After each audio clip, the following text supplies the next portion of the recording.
I'm Dr. Yvonne Cason, the president of Spiritual Awakenings International. Welcome to our event. We are truly an international network. Spiritual Awakenings International is in 78 countries around the world, and we're very proud of it. So please enter into the chat now where it is that you are joining us from today. We love to know where everyone's joining you from. I'm usually in Toronto, Canada, but today I'm joining you from Encinitas, California. Our speaker today, Sean Lether, he is joining us from Hawaii. And we've got people from across the United States and from across Canada. Awesome. Welcome, everyone. Well, it is my great pleasure to introduce our speaker for today, who is my good friend, Sean Lether.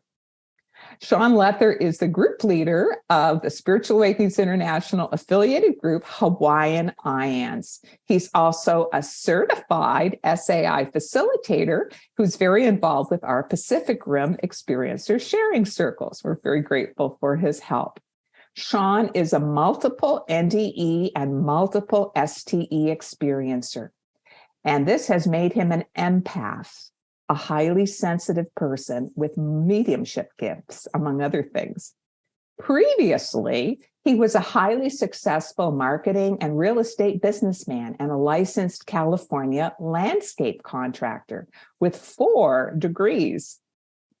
During his spiritual emergency, Sean started a small spiritual group to support people with near-death experiences and other spiritually transformative experiences in Hawaii, which has now grown to be Hawaiian IANS that has members worldwide. Sean also facilitates groups for post-traumatic stress disorder trauma survivors.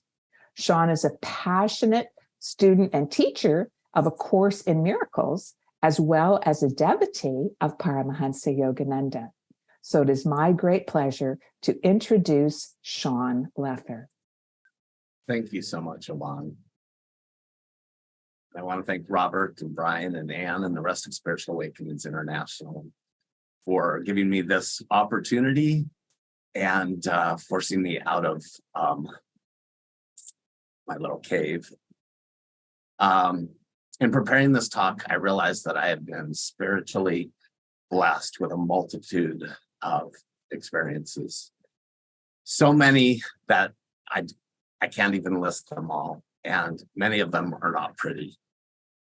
But I'm going to highlight the most important experiences that I've had for you all, and we'll see what transpires. Somehow, even before birth, I knew that I was going to experience a big life full of extremes. I knew that it was going to be a tough life of pain, abuse, loss, and health challenges. I also knew that I would experience major success and joy, but it was through the pain and the dark nights of the soul that I would discover the purposes I came to fulfill in this life. The knowing that I felt about the challenges I was going to face in this life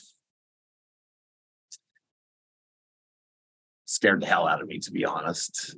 And I have the deepest memories of, I'm not ready. I am not ready.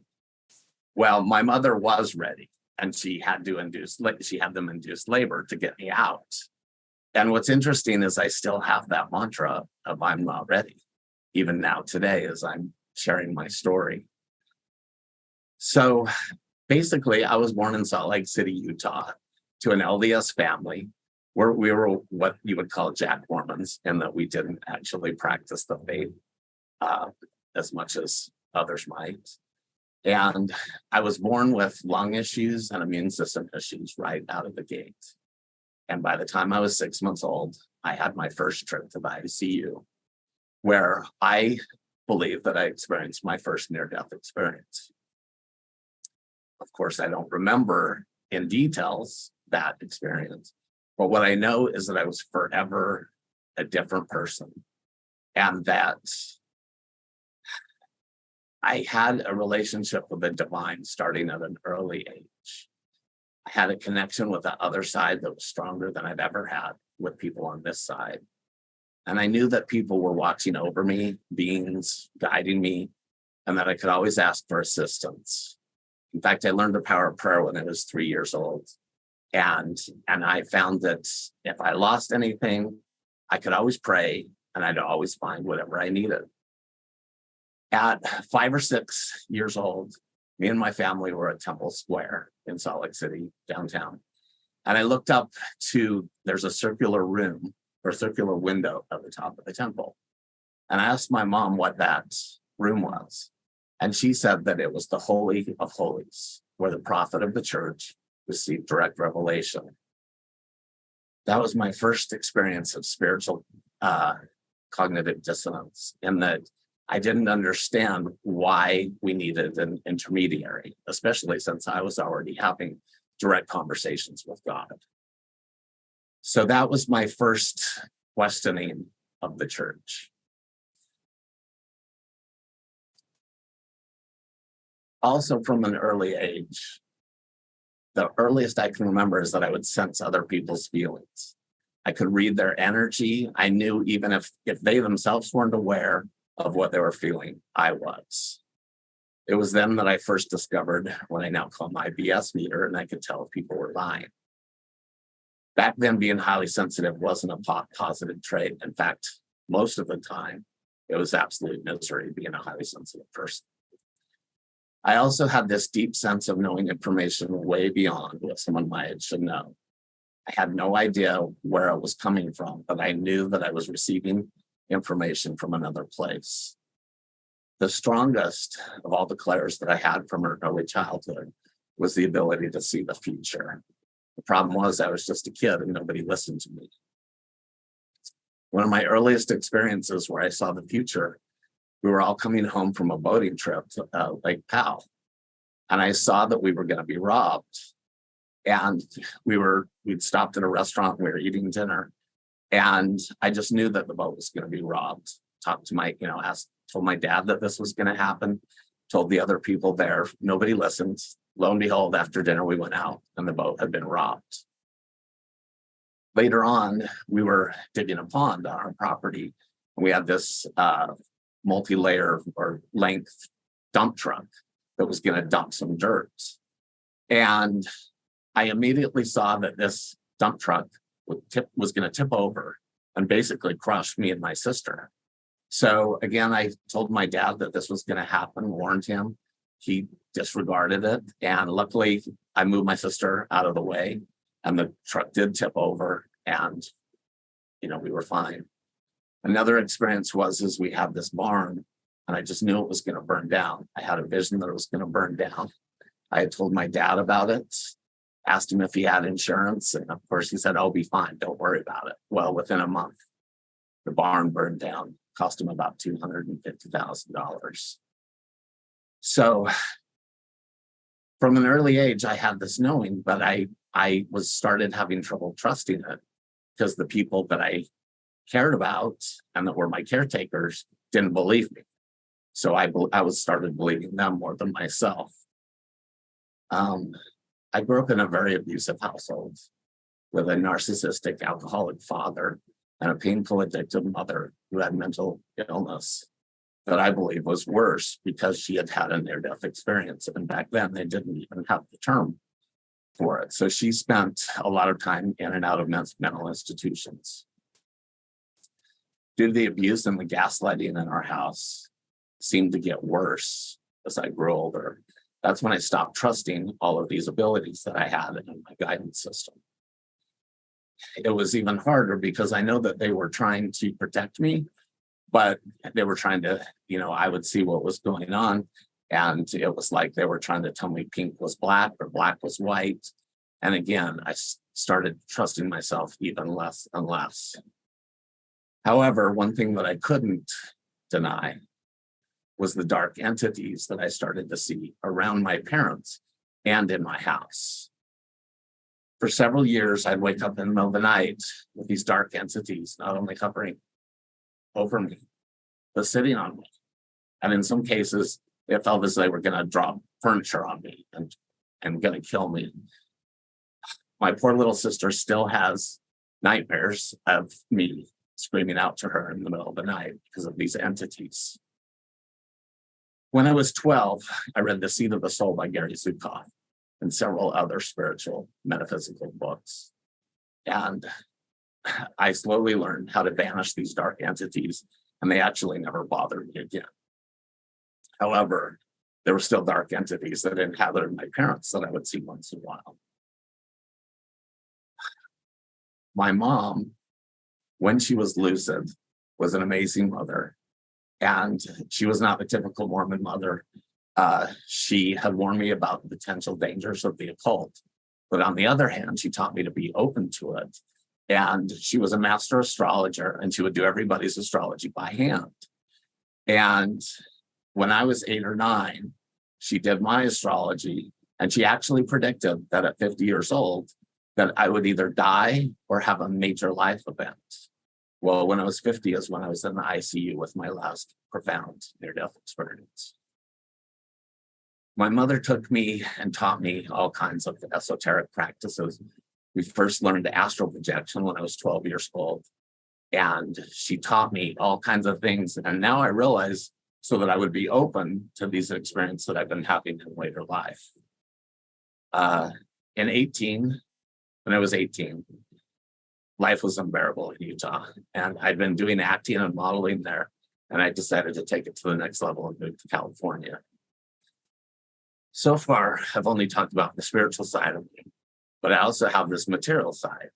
And moving to Beverly Hills when I was 18 was an amazing experience. And I enjoyed all of the illusory trappings and distractions available. It was within a year that I then moved to Montecito, California, which is where Oprah and Harry and Meghan live. And I found myself on this amazing estate, knowing all these amazing people. And I realized I wasn't happy. And I didn't know what my purpose was, but I knew that it wasn't the life that I was living. So I enrolled in Santa Barbara City College. And from there, something told me to start studying comparative world religions and philosophy. And that's where I met what I would consider my first living guru. Her name was Nandini Iyer. She was an Oxford-educated Indian Brahmin who, with her husband, ran the Theosophic Society of Santa Barbara. She opened my world to Vedanta and beyond.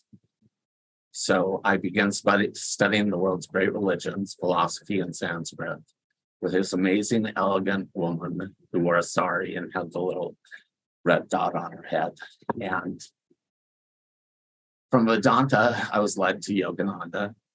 And then I began spending time at the SRF Lake Shrine in Mount Washington. It was also at that time that I met Marianne Williamson and was introduced to A Course in Miracles, which from then on became an important part of my life. My mind, body, and spirit was blown open to this new information. I was about 20 years old, and I felt like I was learning things that somehow I already knew. That's when I experienced the voice. For the first time in my life, I heard a loud voice. I was at Trader Joe's. I'd gotten out of the car, and I spit my gum on the ground, like a lot of people do, which I used to do a lot.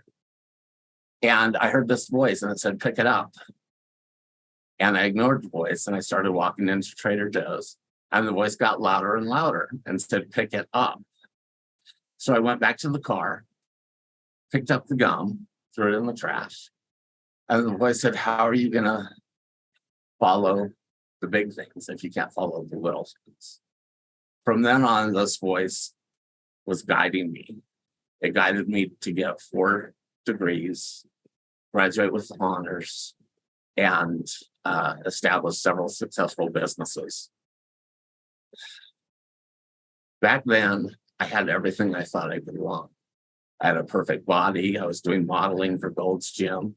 I had this successful landscape company, and I was buying houses in Los Angeles and Palm Springs and Big Bear Lake. In December of 2003, I was in Big Bear, getting ready for my family to come for Christmas. I had made a ton of money, put all new Viking appliances in the house. It was snowing, and I had a big Hummer, and I just put in satellite radio. And I went to drive around the lake. And for me, it's not Christmas unless there's snow. So it was this huge, wonderful experience where I thought I had everything I wanted. And as I was driving around the lake, and I put in the song Believe by Cher, and I realized I wasn't happy. I had everything that the world says that I would want, but I wasn't happy. Excuse me, take some water. So then in January of 2004, I flew to the Big Island, Hawaii, and was looking to maybe buy some property there. Somehow, when I got on that island, I had this knowing. The island was so beautiful, but I had this deep, dark, foreboding feeling. I knew I was going to end up there, and I knew that it was going to be the most hardest time of my life. I don't know how I knew, but I knew. That was when I first met the Pueos, which is a Hawaiian word for owls. And the Pueos became my aumakua, which is like a spirit animal in Hawaiian. And I would see these Pueos, and I knew, I just knew that something was coming and that my life was going to change. Went back to California, and in March was flying back from Los Angeles to Honolulu, and I had an abdominal hernia, although it hadn't strangulated. Well, it strangulated on the plane. When abdominal hernias strangulate, most people die within 24 to 48 hours if they don't get medical care. I went over 72 hours. By the time I went to the emergency room, they knew exactly what was wrong. And they were taking me into emergency surgery. And I was arguing with the doctor, begging, can't you just give me something? I'll go to Los Angeles and get it taken care of. Well, that's when I first left my body. And I now realize that this was what they call a distressing near-death experience, because I was in the darkness and I could see this tunnel, but I didn't want to go to it. And I fought, and I said, I'm not going to die. I won't accept it. And if I have to die, I'll be a ghost, and I will haunt this hospital in Hilo, Hawaii, and nobody will find me. So I just spent so much time arguing, and I was not going to go to the light. Well, I did end up going to the light. And then the next thing I remember, I woke up in the recovery room after my emergency surgery. So they had to cut out 7 feet of necrotic intestines and leave my stomach open because it was all full of bacteria. And they said that I couldn't leave for 6 months. So I said, well, if I have to stay in Hawaii, I want to recover by a waterfall. The next day on Homes and Lands magazine was a house with 8 acres, well, 3 houses, 8 acres, and its own private river and waterfalls. So I got out of the hospital and I went and rented this place. And then within a month, I negotiated the deal to buy it. I never went back to California to my houses. My partner at the time went back and sold everything. And I stayed and recovered by this waterfall. I had about 2 amazing years of watching all this real estate that I had go up in value and having just a wonderful time in Hawaii. But those Pueos kept, every time I would look and least expect it, the Pueos were watching me. And I just had this feeling, this impending doom that something is going to happen. And I don't know what. Well, around then was the first time that I heard the voice again. And it said, get ready. And I knew what it meant. It actually meant with my spiritual books and all this stuff that I've studied throughout the years that I needed to have a strong foundation because some serious stuff was going to be happening. In 2006, Steven Spielberg came and they rented my house. They filmed Indiana Jones there. And I had the most amazing experiences, probably the biggest highlight of my life, because I'd been an actor in LA and never met Steven Spielberg. Give it all up. I'm in Hilo, Hawaii, and now he's staying in my house. So it was quite an amazing experience. But the Pueo was still there watching me, letting me know that one of the things I should mention with Pueos is it's also wisdom. So I didn't realize this at the time, that I was going to go through all these trials to end up with some wisdom. Anyway, the voice again in 2007, once again said, get ready. It also told me that I was going to lose everything. Everything. And that was the hardest thing, to walk around this beautiful property and all these plants and just have this knowing that I'm going to lose it. I don't know why, but I'm going to lose it. So 2008 came, which many people probably remember, the biggest financial collapse that we had. And all my properties went down to nothing. Properties that were worth millions were now worth nothing. My dad sued me. My partner drained the accounts, stole my furniture. I had to get a restraining order. And that's when I developed the dark night of the soul, and I had no idea what it was.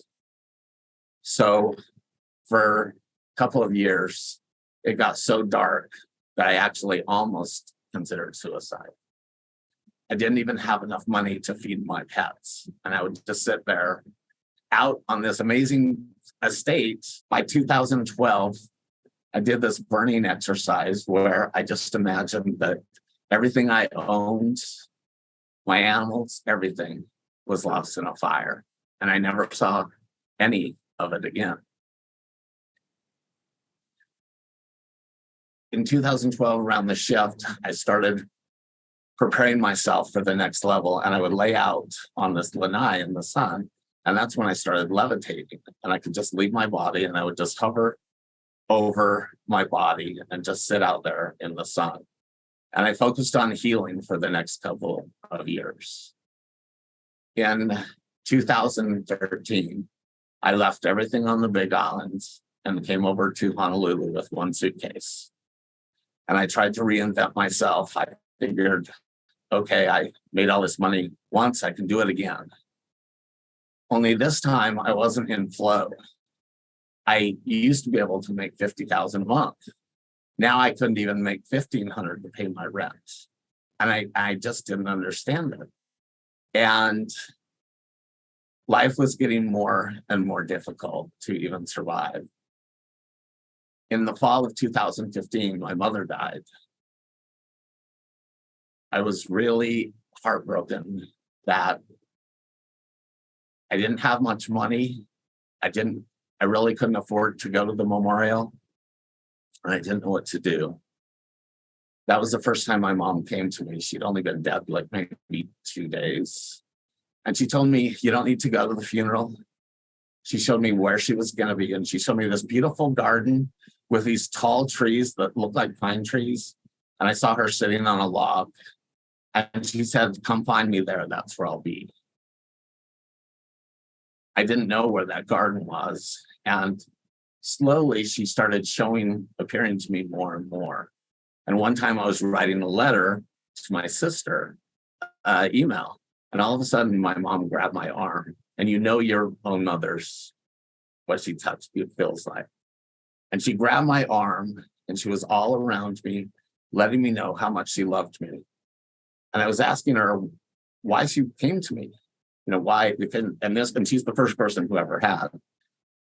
And she said that she was here to be the mother that she couldn't be when she was alive. From then on, she started communicating with me more and more. And it was really challenging for me because I wasn't used to this kind of a thing. And she showed me her life, and she showed me I had the 360-degree view of why she was the way that she was. And what was so beautiful about that, it was like instant forgiveness. There was nothing to forgive. This woman who had chased me around the house with a knife, who tried to kill me, who I saw possession in her eyes, was now my biggest cheerleader on the other side. And I saw 100% why she was the way she was. So, but she didn't tell me the real reason she was here, other than that she was just here to be the mother that she couldn't be when she was alive. So in October 2017, I started to get sick. And as a reminder, I've always had immune system and lung issues. So I've been pretty used to getting pneumonia and bronchitis. And I would always take herbs. From when I lived in Santa Barbara, I learned all kinds of stuff about herbs. And my Chinese herbs were not working. My lung herbs were not working. So by December, I could barely walk. I couldn't breathe. My asthma inhalers were not working. And I finally went to the doctor in January. They immediately could tell there was something wrong. I'd been living with oxygen levels below 40% for at least 2 months. Most in the hospital, the alarms go off at 82% if it's under. So it was a miracle that I was even alive. I went to the doctor. They immediately called an ambulance, which took me to the emergency room. I was in the emergency room for about 12 hours and they couldn't figure out what was wrong with me. So they admitted me to a regular room. And that's when things started changing for me. I was in this room and the nurse came in, and all of a sudden the nurse changed into a woman wearing a habit, a nun's habit. And it was as if I'd gone back 600 years in time. I didn't know the exact time, but there was these rolling countrysides around us. And this nurse/nun, and I'm not Catholic, by the way, as I said, I'm Mormon, and I didn't know anything about the Catholic religion. This woman thanked me for helping her fulfill her purpose of helping people move to the other side, transition to the other side. And I remember thinking to myself, why is she thanking me? And I'm not dying. About a year later, in a spiritual book study, we were looking at metaphysical Bible meanings, and somebody brought up Saint Teresa of Avila, and immediately I knew that's who it was. And I went and looked at a photo and read about her, and sure enough, that was the woman that I had seen in this mystical experience. Well, about 2 or 3 weeks ago, when I was looking up Saint Teresa of Avila, I actually looked at the place where she died, and it was her basilica. And across this river is these rolling hillsides that I had seen in my NDE. It literally blew my mind because I had 100% confirmation. This wasn't just a hallucination. I had somehow really been there. Well, from that experience, things went downhill really fast. And they needed to ventilate me. And it scared the death out of me. And I will never forget the look of horror on the head of the lung clinic at Straub Hospital when he was mirroring back to me, I was dying. And the horror, I will never forget. So as I started going down, they got me in the ICU and they intubated me. And that's when I started leaving my body. And this time I went right to the light. And I know that it was because all these, like the layer of the onion, everything had been stripped away from me, everything that I cared about, everything that I loved, everything that tethered me to the dream, it's gone. And so I was able to go right to the light. When I was there in the light, I was with my mom, And I was with God, which was not a man, not a woman. It was just this loving light energy. And I was with my nephew who had died of cystic fibrosis in 2007 or six. And I looked down with them on my body, this poor little body attached to all these devices to keep it alive. And I remember thinking to myself about myself, you poor thing, what have you been thinking? And that's when I realized that everything I had thought about myself and the world was wrong. And that I'd been living a story, and that story wasn't true. And the people that I thought hated me didn't hate me. The extreme, unconditional, absolute love that I felt from my mother and from God is something that we don't feel on this earth. I never felt that before. And sometimes I get glimmers of it with my mother now.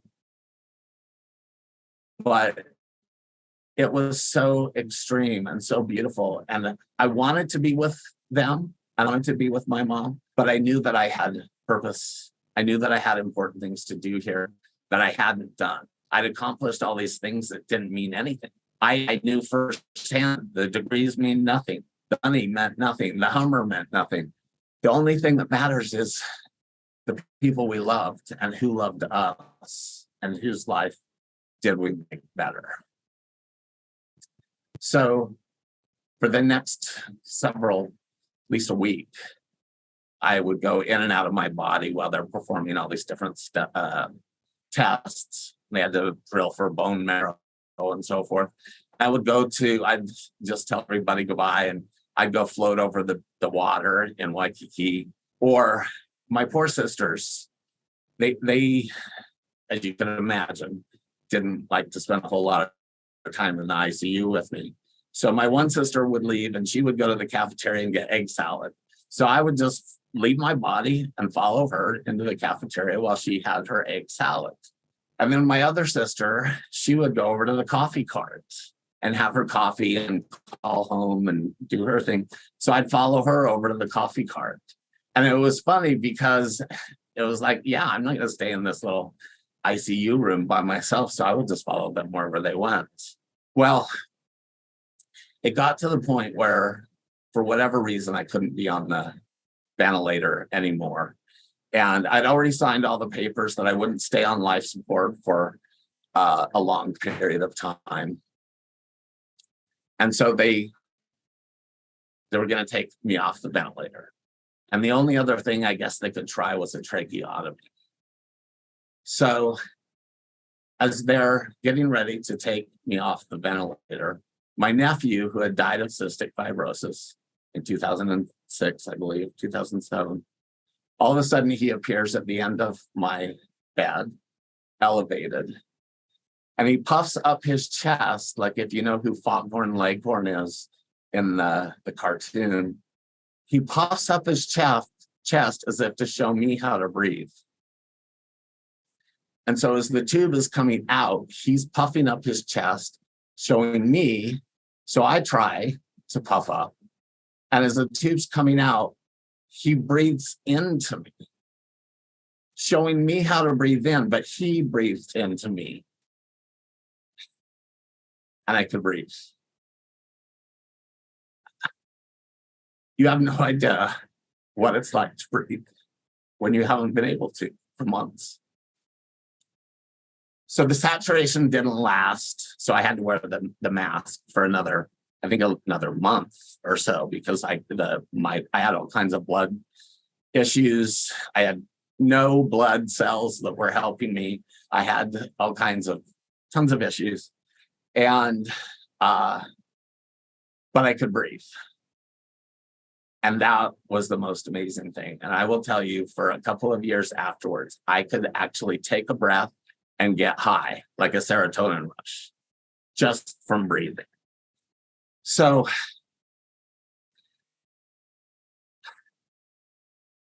after that experience, I finally got at some point to be in a hospital room.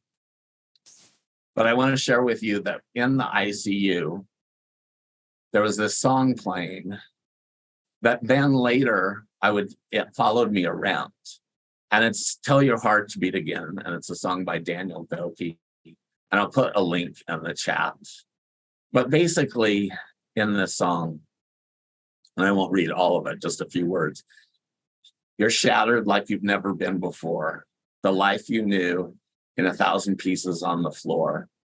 And words fall short in times like these. You think you're never going to get back to the you that used to be. Tell your heart to beat again. Let the shadows fall away. Step into the light of grace. Yesterday's a closing door. You don't live there anymore. Say goodbye to where you've been and tell your heart to beat again. Well, this song started following me. And it's telling me past is over. Everything that I've lost, none of it means anything. This is a new start. This NDE was a confirmation of a trial by fire that I've somehow survived. And this is a rebirth. This is a new life. I get to start all anew. And that's what that song meant. Well, this song, as I said, in the ICU, then in the regular hospital room. Well, then at some point I did a medical transport to a rehab hospital. Literally in this ambulance, this song comes on. And I text my sisters. I'm like, that song again, my theme song that I know my mom's sending me. And she sent me tons of music after. But this song is the one that means the most. And so when I got out of the rehab and I came home and I got to have a weekend, the next Monday morning, the medical transport was there to pick me up, to take me to the hospital for physical therapy. And what song is playing when the door open? But this song. Yesterday was a closing door. You don't live there anymore. Tell your heart to beat again. And it followed me for ages. And it's still, it's my theme song. So in sharing about my NDE, I want to say that after this NDE, I spent 2 years living in both realms, mostly in the other realm. And I had my mom and my nephew and several other people that I now just call the gang that were constantly leading me. If it wasn't for them, I would not be here today. When I was in the hospital, I'll tell you, I had to relearn how to do everything. And this was before. So I was either going to go to a convalescent home for people that have died and, can't do anything on their own, or I was going to get to go to rehab in the Pacific. But in order to do that, I had to work my butt off. So I literally had to learn how to sit up, eat, which there was a long time before I could eat, turn around, put my feet on the ground. It took like 3 days for me to just learn how to stand up again. And then on a walker, and then to walk. Well, there was this one experience where I finally got to walk in the hallway, and they have all my equipment with me, and all of a sudden, as I'm walking, I left my body, and I got to be behind my body with God, with my mom, with the rest of the gang, and was watching my body as I was walking. And again, I felt that intense compassion for myself. And that compassion has helped me through the years to remember who I am. And so I wanted to share that experience because I had all kinds of these amazing experiences out of body where, like, who's running that body? If I'm outside of it honestly, it blew my mind. So I wanted to share that. And when I finally got home from the rehab hospital, I realized my life was never going to be the same. And So I decided I was going to go to the support group for other people that had had illnesses like mine that have no cure. And I sat there waiting for the handy van, and I had my walker. And I knew at that point that my life now is a life of service for God to use however he sees fit. So I sat there waiting for the handy van, and I said this little prayer, which is a prayer from Course in Miracles. And the prayer is, I'm here only to be truly helpful. I'm here to represent him who sent me. I do not have to worry about what to say or what to do, because he who sent me will direct me. I am content to be wherever he wishes, knowing he goes there with me. I will be healed as I let him teach me to heal. So I went to this support group, and at first, and there's all these houseless people and people that have lived decades with illnesses and lost everything. And at first I felt separate. And then as I went in and I had my walker and I had a bag or two hanging off my walker, and some guy says, "Oh, are you houseless too?" And there was this part of me still in denial, like, what am I doing? And my mother said, "You are them." And it hit me because I am them and I was them. And well, these people became to me disciples of God. The things that that other people would think are houseless and have no value, to me were disciples. And I experienced this one man that I had to pinch to make sure he was alive, because this guy knew only what God and I know. And the things that he was telling me were beyond belief as we were walking around Honolulu. And he knew stuff, again, that only God knew. Well, as I would hang out with these people more, what I started to realize, and I would tell my sisters, these people don't know anything about me. They don't know about all my degrees that I had. They don't know about the life that I had, the money I had. These people love me for me. And it was the first time that I experienced in this world love for me that had nothing to do with external things. And I learned then and know now that's why I had to lose everything, because before it was for validation. So I can truly say that I am so grateful that I lost everything, because in giving up all of that, I gained everything.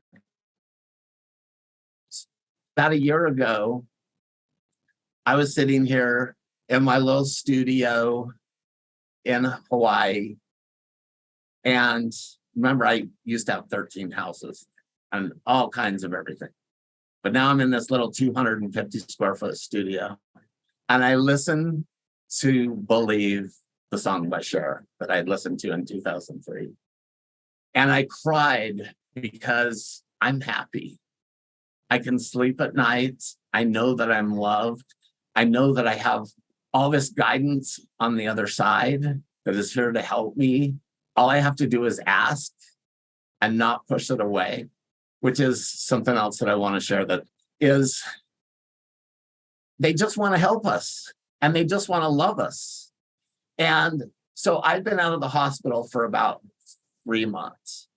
And every step of the way for me, life has been a miracle, because they didn't know from day to day if my lungs, because they had completely collapsed. They were full of this mucus that was like cement. You couldn't even see the paper, whatever, the stuff going in me. And so every day I was just grateful that I'm alive. So 3 months in, I'm here in my studio, and all of a sudden my grandma appears. And this grandma wasn't in the ICU with me. So it was kind of interesting. But I immediately got fearful, because I'm like, oh crap, they've like let me say my goodbyes and tell everybody how much I love them, and now I have to go. And so I was nervous. And so I said to my grandma, I'm like, why are you here? And she said to me, why can't I just love you? I'm just here to love you. Just let me love you. And so I just sat and felt this intense love from my grandma. And that was the only reason she was here. No, she wasn't taking me back. No great insights. Just let me love you. And that has stuck with me because this love is always available to all of us, and we push it away, feelings of unworthiness or unlovableness. And I just want everybody to know that it's always available. So,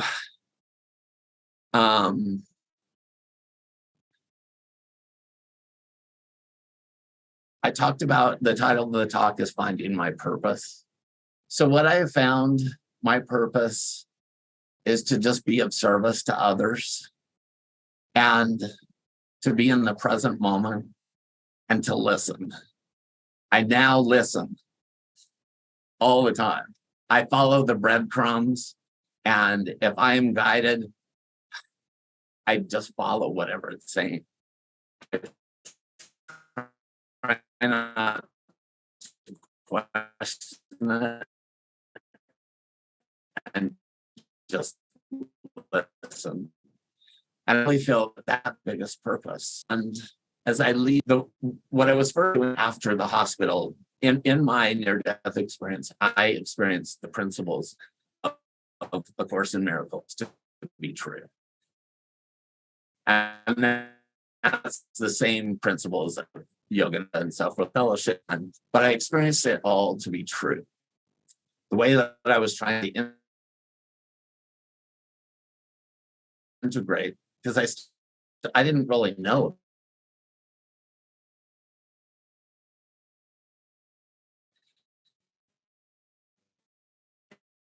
And Paul Selig and books were so helpful. And what was amazing is I understood all of them. And it was as if in my near-death experience, I learned all of it endlessly. But the biggest thing that was missing is I needed to talk to other people like me. And that's when I typed into Google, I typed in after effects of near-death experiences. And I found this study by PMH Atwater, who I am so honored to say is now a friend. But she had listed all the after effects. And I was like, oh my gosh, I have every single one of these. And that's when I realized I need to talk to some experiencers. So I started this little sharing group here, and there was just a few of us. And in fact, the first meeting, it was kind of funny because it was the people who hadn't had experiences that did all the talking. And I was quiet, and another guy that had an NDE was quiet, but it grew. And then I merged our group here in Oahu with IONS Maui. And then now we're Hawaiian IONS. And we have over 6,000 people around the world. And what I found is that leading these sharing groups, as I'm healed, as other people are healing, I'm healed. And we heal each other. And for me, these healing groups have become almost like my church. I feel so much more inspired and the spirit after leaving one of these sharing groups, like the ones we do at SAI or my Hawaiian IONS group. So that is one big way that I'm living my life of purpose. And with that, I think I'm going to turn it over to you, Yvonne, and if there's any questions. Well, thank you, Sean. Your talk was really, really moving and inspirational, and it's amazing, your journey. Kudos, a beautiful story. But with that, I'm going to hand it over to Dr. Brian Sackett, who is a board member of Spiritual Awakenings International, and he is going to be moderating the question and answer period with you. Go ahead, Brian. Great. Thanks, Dr. Kason. And thank you, Sean, for speaking so openly and vulnerably and it was direct from the heart and your soul's love. So thanks so much for doing that. I'm going to ask a couple of questions. Please put into the chat any of your questions, those of you who have them. And so Sean, let's start out with, to what do you attribute your stubbornness and your resistance?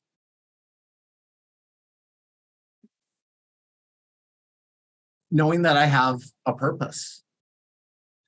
Like I say, I know more what it is, but I know that I'm here to do some important things. And that has been the biggest thing. And I also have to say hope. I never gave up hope, even in the darkest of dark nights. And I've had some huge dark nights of the soul, but I always had hope. And I've had this knowing since birth or that first NDE that I was here to do something and specific things. And I think that's what's helped me keep going. Great. Thank you, Sean. You talked about the voice. So do you know who the voice was or is? Well, that's why I just call them the gang now, because there's the whole gang. But that first voice, that was God. That was God. Because the people that are in my gang were still in a body back then, at least most of them, because I have some guys that have not been in bodies for a long time. But it was God, and I knew it was God.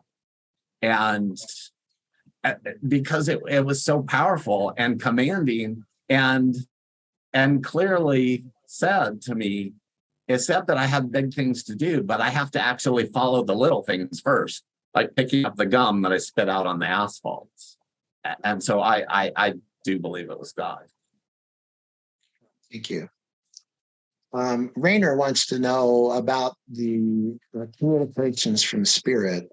He asks if they're telepathic, and also if sometimes they get communication errors or it gets hard to understand them or things interfere. Who is that? That said that? Rainer. Okay, that's what I thought.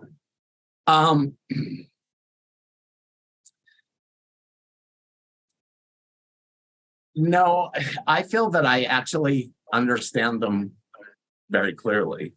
And one thing I left out is, remember I had talked about the garden that my mom said she was going to be in. A year later, I actually found that garden and she appeared and I actually saw her. And so for me, they have communicated every way. Pictures and telepathically. And also a month after I got out of the hospital, I was feeling real good. And I'd gone and seen the doctors and my blood numbers were doing better. And I felt real good. So I get home and then all of a sudden I started feeling sick. And I started feeling a fever coming on and all of a sudden I couldn't breathe and I started to get scared. I heard my mother yell as if she was alive. I heard her voice. He's had enough. Now, I don't know what that meant because at that time I'm like, what are they doing up there? Are they just like messing around with me to see how much I can handle? But she clearly said he's had enough. And within an hour and a half, the fever started to go away and I was completely fine. So for me, it's clear. And I get clear messages and they're going to do everything they can to make sure that I hear them now. I mean, whether it's images or talking or music, I have a whole playlist of songs. And what I've also found is other people, like this homeless guy that to the world, well, to the world, he would look like a homeless guy with bad skin issues. And he was delivering messages to me and he flat out said I was the closest one listening. So they will reach out as long as we're open and we get ourselves out of the way. One of the many things that my mom always tells me, but the biggest thing right after the E was get out of your own way. And so that's what I found is if we get out of our own way and get out of our egos, get out of our small self, that we will know what they're telling us. Hopefully that answers that. Yeah, thank you, Sean. I think you answered Debbie's question about, who are these voices that are talking. So I'm going to go on to Julianne has a question. Could you talk about this feeling of I'm not ready yet? He says that's a prevailing theme in her spiritual emergences, and she wonders if it's maybe rooted in perinatal trauma or some early childhood trauma. So can you talk more about? Yeah. Who said that? Julianne. Yeah. So after, one of the amazing things about the life that I live now is I meet all these incredible healers and all these different people with these different gifts. And so I've had past life regression, and I had this person who did what was called, she's a psychic surgeon, and I had never heard of that, and she offered to do it on me. And so when she was doing it, that's when I realized, well, she actually found a little baby of me, so like a little part of me that I had placed in a lung for safekeeping. And that's when I first really just realized how much this, now I know where it comes from. Yes, I knew what I signed up for in this life, and I was having second thoughts, just like earlier this morning when I was having second thoughts about giving this talk. Like I have literally carried this I'm not ready from the other side, and I know for a fact. And she had to induce labor because I wasn't coming out on my own. So I do believe that has to do with, for me, I just think it's that I knew what I signed up for, and I knew that it wasn't going to be easy. And I'm reminded of that now. Once in a while, I don't ever get woe is me very often, but once in a while, if I do, I'll hear, the reminder from the other side that it was me that chose to came back. And so, yeah, I just knew it was going to be a tough experience. But what's really nice, I have to say now, after all these years, now I understand it.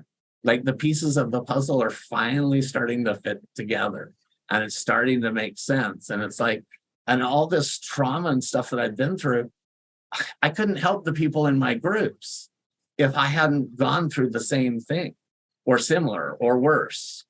And so I now see the purpose to all of the, trauma and abuse that I went through most of my life. Great. Thank you, Sean.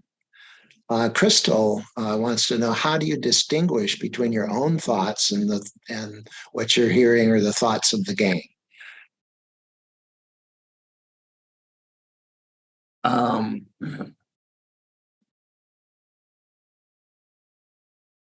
Well, the first way that I distinguish thoughts, what I call Holy Spirit versus the ego, is how I feel. So if I feel bad in any way or small or afraid, I know that's not of the Spirit.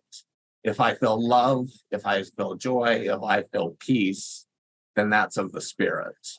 Now, between me and them, it's like voices, or I'll get an image, and it's actually not hard to distinguish because I think I've just gotten so used to it. Now, I can't always tell who's saying what.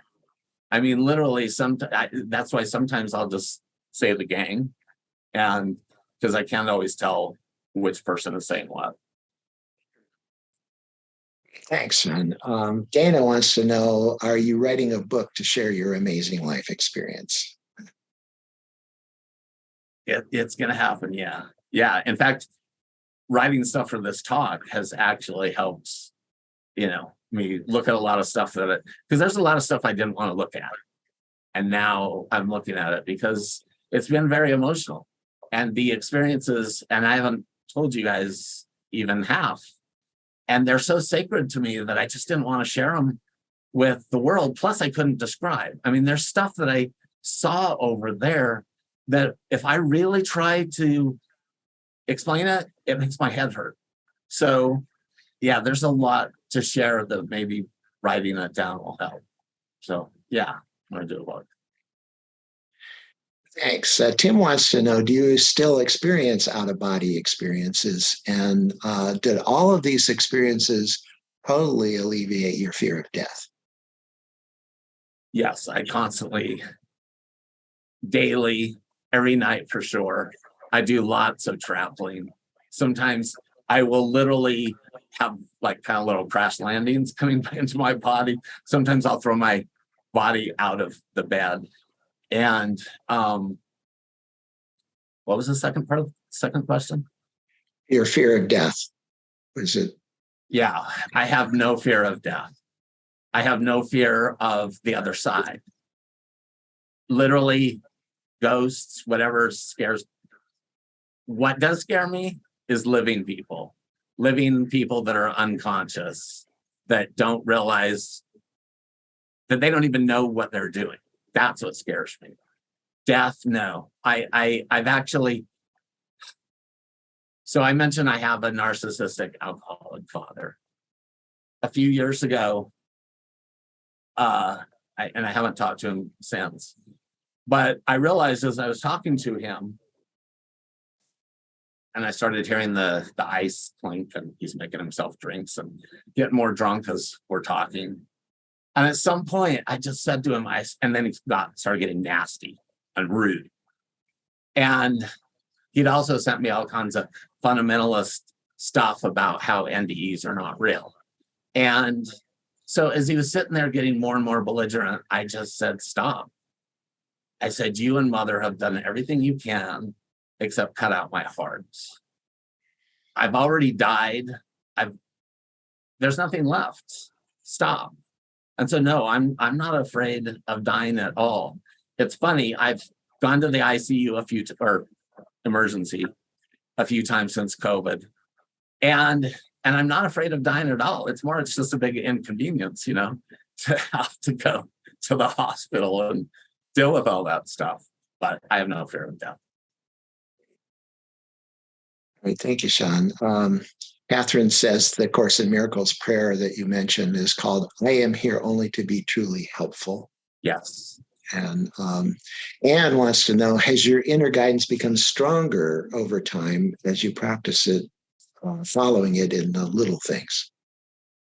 Yes.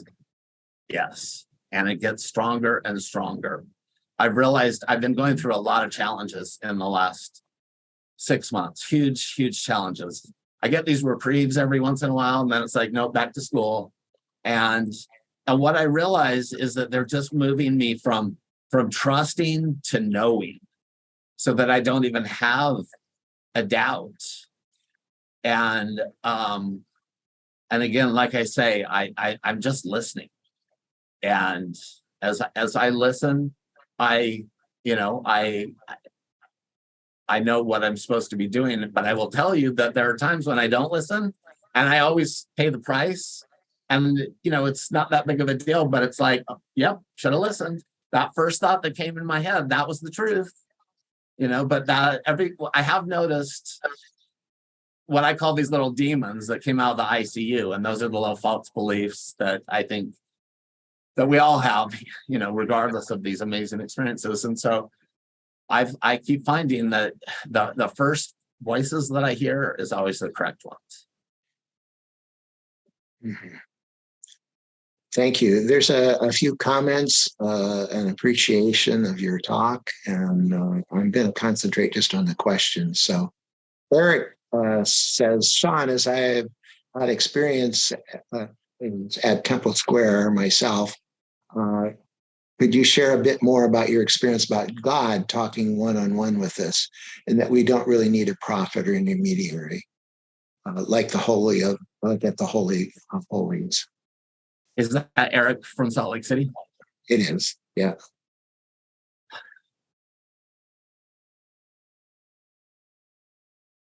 Yeah, that was, I have to say, I love the Mormon Church.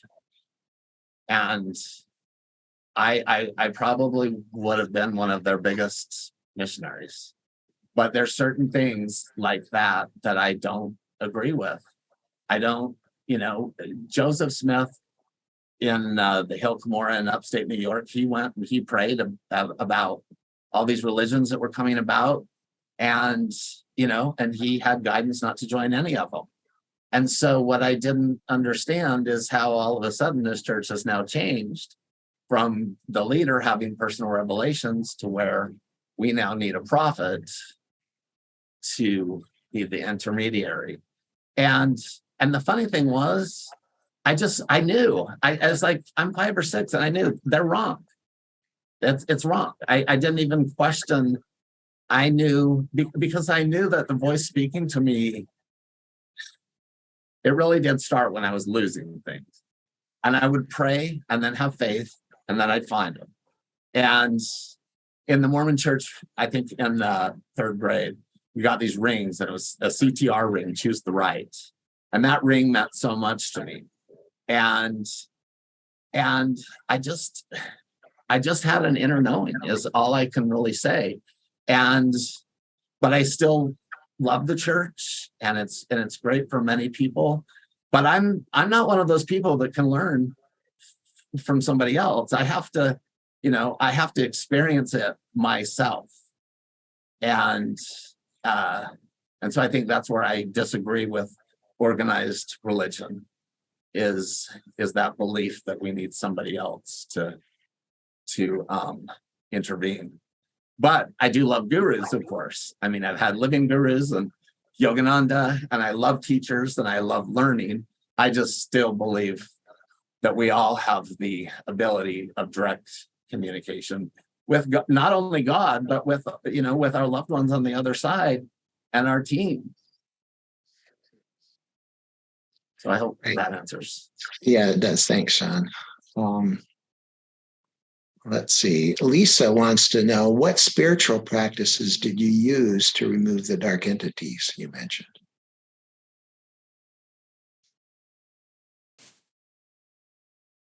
I said, in the name of Jesus Christ, I command you to be gone. And not only did I say it, but it was conviction. I called upon Jesus Christ, and I knew that they would never bother me again. And thanks for asking that, because what's really cool, so I never did see them again until about 1.5 years after my NDE.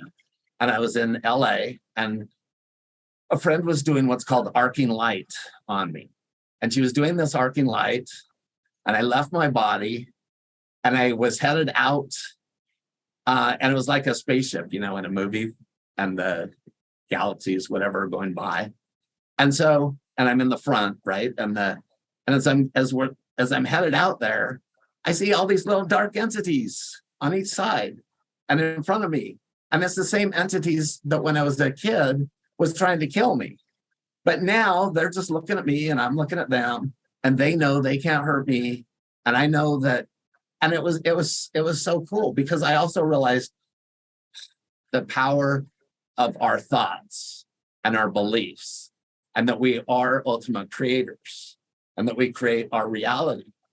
And so, yeah, I saw them again, but they had no power over me. And I will tell you also, there's been many places here, because we have all kinds of portals and everything in Hawaii. There's all kinds of places here where people have experienced what they call demons and ghosts. And in those places, I have experienced loved ones. My mom, in the toilet paper aisle of Target, which used to be an office in Nordstrom, where my friends that worked when it was an office at Nordstrom, they always saw ghosts. Well, now it's Target, and then my mom's playing around in the toilet paper aisle, making sure that I have the last roll, during COVID when there was so I've just experienced light beings ever since. Great. Thanks, Sean. Christina wants to know, can you speak more about family dynamics and forgiveness, especially how you have come to see your mother with a trustworthy guide from the other side, despite her past cruelty? Well, the family dynamics, which is really interesting about that is, so I was the empath of the family. And after my NDE, I did several practices. I would go do Buddhist meditations, chanted with the Hare Krishnas, did A Course in Miracles, and support groups, and lots of therapy. And what I realized is that growing up, I played every single role. If you know what dysfunctional family roles are, I played every single one. Whatever I needed to be in the moment is who I was. And that's how I realized that's why I was so good at marketing, because I could anticipate people's needs before they even knew what they needed. So in that family dynamic, what I had to learn is, well, who am I?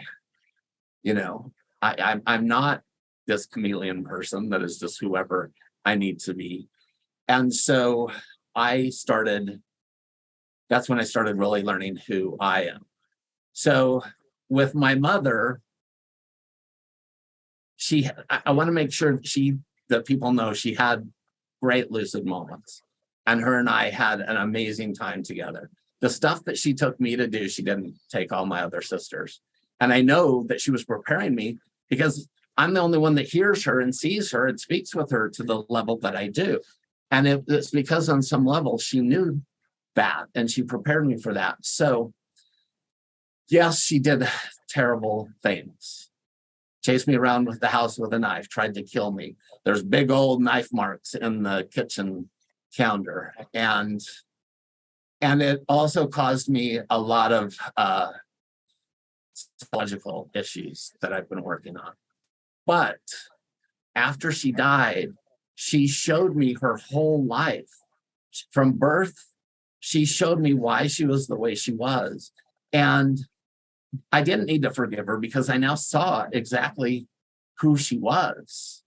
And it's hard to explain, but it's like we don't know anything about other people's lives and what they're going through. But if we can have that 360 view, we don't even need to forgive them because then we understand. And that's what I experienced with my mom. And so what was kind of weird, though, is she still did this stuff that I had to deal with. It still happened. But now it doesn't affect me the same way. And she truly is my best friend. And what's funny is pretty much every psychic medium that I am friends with, they have all met her. You know, people have told me, oh, your mother told me I need to do this healing on you. And she really is my biggest cheerleader. And if it wasn't for her, I wouldn't have made it. Sure sounds like there was a lot of healing for you with your mom. Yeah. Debbie wants to know, have you had an experience where your mother transmitted her love and forgiveness to you for you to feel when you were feeling judgment towards someone else? Yes, that's Debbie, my sister. And she's...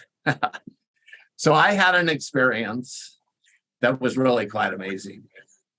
One of these days, if one of the books I would write is lessons I learned from my mother, ... after she died, because the stuff she has taught me is absolutely amazing. So as I mentioned, for about 2 to 3 years, all I did was meditation and healing and therapy and groups. So I was going to this Wednesday night meditation at the Unity Church. And, you know, I had to transfer buses and I was on the schedule and I'm disabled. And it's like, but I made sure I was there on time. So I get to the meditation and I immediately go into this bliss. And at the front of the chapel is this bright light, which is where my mom and God is. And I'm just literally in bliss. And these people came in like 10, 15 minutes late and they start making all this noise and they're behind me on the left. And all of a sudden I come out of my peace and joy and I start feeling a little bit judgmental. Like, if I can make it here, why can't you? And all of a sudden I felt my mother and she's like, look at me, focus on me. So I focused on my mom in the front of the chapel, sent all my love to her. And then she starts moving to the side, to the left of me, and behind me. And she places the love that I have for her on these people that I've been like wanting to kill. And it was so amazing because in that moment, that wasn't me, it was her. And you know what she really taught me, it goes back to basic Christianity. If you love me, feed my sheep. And it doesn't matter who people are or what they do, to love them and forgive them. And so it was really it just blew my mind that the power that they have on the other side to do these things. Yeah. Well, thank you so much, Sean. It seems to me that your talk was particularly helpful for those of us who have had spiritual experiences, but that it's not been an easy road. So thank you so much for sharing. There's other questions I'm sorry we're not going to be able to get to. I'm going to turn this back to Dr. Cason. So thank you, Sean. Thank you, Brian. I just wanted to say what an incredible presentation this was, Sean. Thank you so very, very, very, very much. Beautiful. I know you touched a lot of people's hearts very, very deeply. So thank you.